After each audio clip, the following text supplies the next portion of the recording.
Now,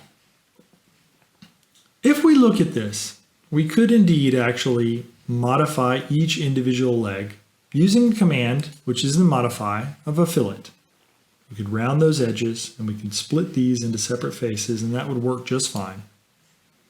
But a more elegant way of working would to recognize that we have a timeline in our Fusion 360 model. Everything we've done in Fusion up until now has been recorded in the timeline, and I am able, if I hold with my left mouse button this line, I can pull back into the past. This is the point where we inserted our canvas. This is the point where we created our sketch, the first pipe, and so on and so forth. There was a time, here specifically, when I had created this leg. I had not yet patterned it, I had not yet copied it, I had not yet moved it. And if I move my timeline back to that point, then there is no problem whatsoever if I so choose to begin splitting and rounding this leg. Let's do that. First off, I'd like to split this outer surface so that the bottom half could be made to look like wood. Let's turn off the origin planes. It's a bit of an annoyance. And there's a couple of ways to do this, but I want to show you how to create construction geometry, and that's a useful way to do this, so let's do that. Construction geometry is helper geometry.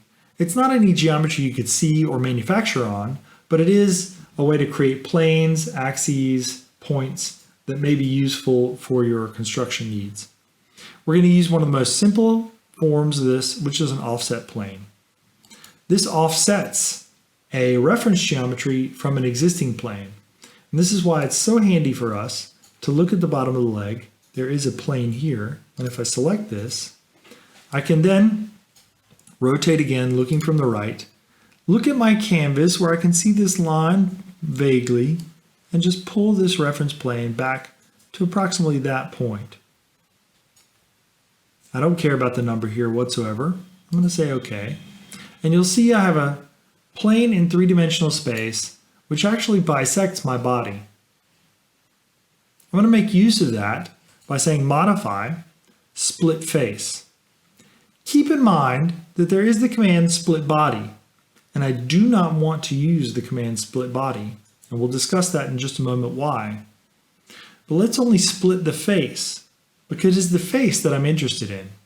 I don't care if these are two bodies, but I would like to have a face that looks like wood and another that looks like plastic later. So let's say split face, and it will ask you, which faces would you like to split, sir? So I would click this, and I would say splitting tool would be that reference geometry which I just created. Now, when I created that construction geometry, just like everything else up until now, I've got a folder which has construction geometry in it. I'm going to turn that off because it's no longer of any use to me and I don't want to clutter up in my screen. But you can notice that now I have two separate faces and I can select these separately. And that's going to become useful later for my appearance. I'll be able to make this look like wood and that look like plastic.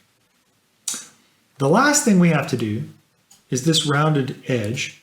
And I've already talked about that. Under modify, we have the command fillet.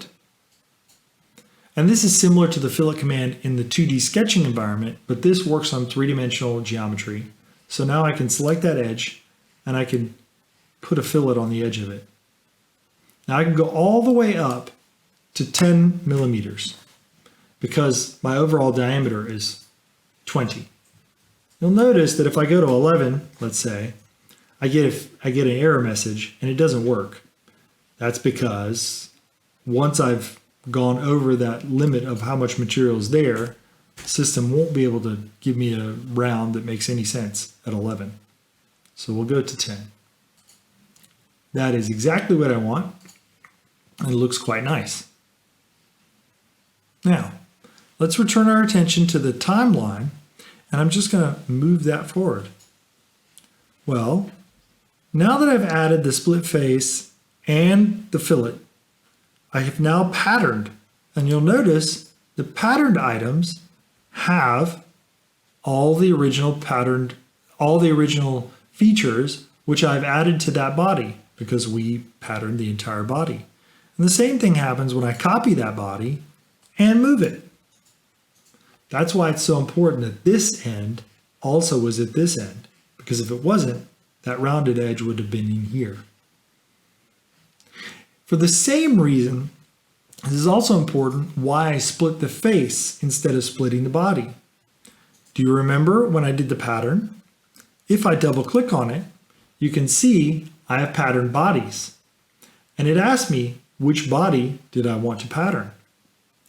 If I had, before the pattern, split the body into two, I would then have two separate bodies.